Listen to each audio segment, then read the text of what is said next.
Nepal had just come out of 10 years conflict, and now the future of Nepal is quite promising.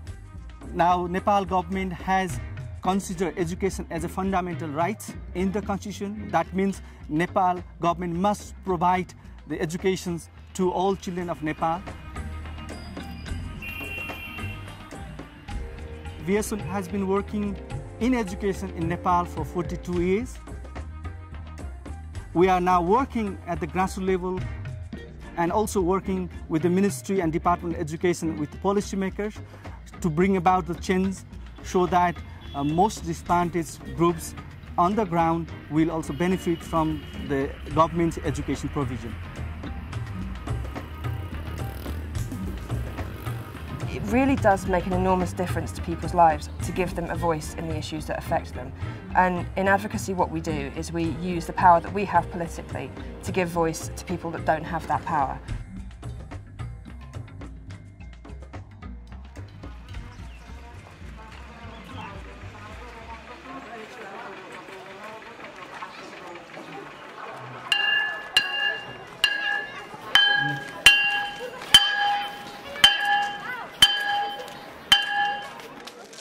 Valuing Teachers is part of VSO's international advocacy programme.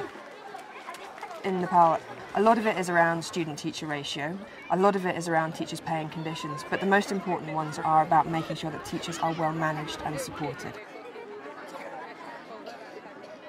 I think the best advocacy is advocacy that brings the messages that we have at grassroots level up. So it's a question of making sure that the communication is there. What we're learning at classroom level and district education office level, making sure that that's coming back up and informing the policies that we're advocating for.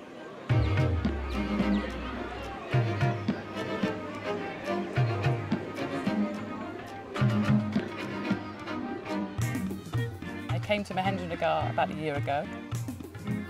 My objectives were to improve teaching and learning in the classroom, to improve management of schools, also management of the DEO, the local education authority, and also to share good practice between the different layers in Nepal, the government, the local education authority, the schools. Good morning. Please sit down, sit down. If I come here and try and change things, improve things, challenge things, I've got to understand them. And the only way to do that is to get into classrooms and try it myself.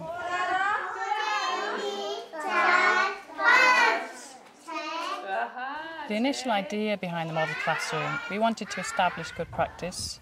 We wanted to establish it in a Nepali classroom to see what the reality of good teaching was like. It was never seen as showing other people what to do. It was seen as creating a stimulus for other people to come and watch and think about and maybe go off and try it in their own classrooms, their own schools. There's an education system here which is very much based on the right answer. And I think the modern classroom was never about creating a right answer. It was creating a different way of doing things for discussion. And it went down very, very well. The modern classroom was one of the best pieces of work I did here.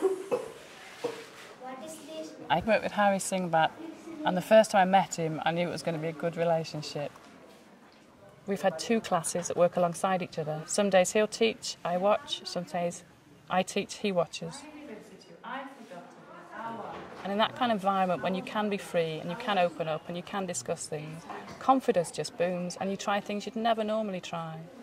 I am a doctor. अब शिक्षक भन्नाले त अहिलेका साना बालबालिकाहरूलाई चाहिँ बाटो देखाउने एउटा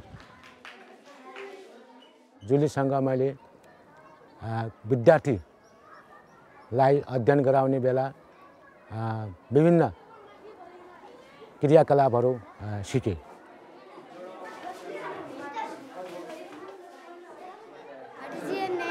My name is Akishing.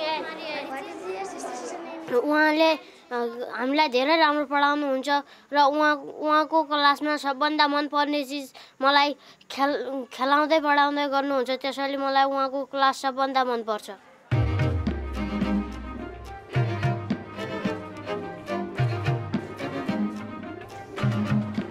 Harry Rajbistra is one of 7 resource people, or RPs, for the area of Kanchanpur.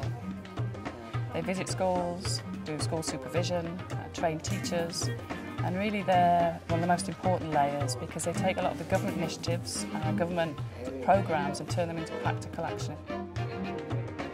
He has a good relationship with the teacher and he's also very well respected in the community. If we want to spread this practice to other schools, we need somebody to lead that, to champion that. Near future चाँडै अन्य विद्यालयमा कक्षा 5 मा English पढाउने टिचरहरुलाई यो क्लासको observation गराएर यस्तै किसिमको टिचिङ लर्निङ एक्टिभिटीज गर्न गराउनका लागि हामी उहाँहरुसँग मिटिङ गर्ने तयारीमा छौं. If we created something really good, we could then take it maybe to other districts, possibly with a view to changing practice across Nepal.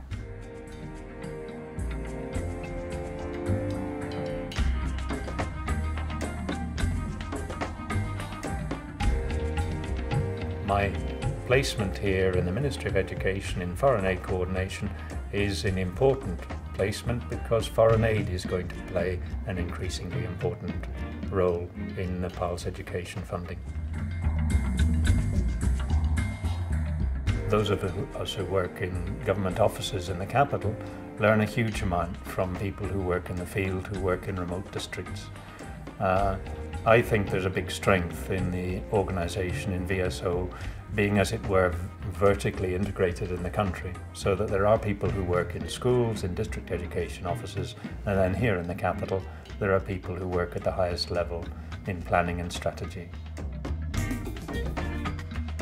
At the moment, education in Nepal for children is only grades 1 to 5. From 2009 they plan that it should be grades 1 to 8. There's no bigger change you could make to the education service of a country than to play a part in extending education by 3 years. It takes a long time for change to happen. When change does come, it's such an enormous buzz, and you realise as well that because of the nature of the change, it's really going to mean something and it's really lasting, and that's amazing. नेपालको भविष्यको शिक्षा विद्यार्थीहरुको जीवनमा काम लाग्ने किसिमको हुनुपर्दछ, जसले गर्दा विद्यार्थीले आफ्नो गुणस्तरीय जीवन निर्वाह गर्न सकोस्, पछि व्यक्तिले आफ्नो जीवन गुणस्तरीय बनाउन सकोस्. मेरो भनाइ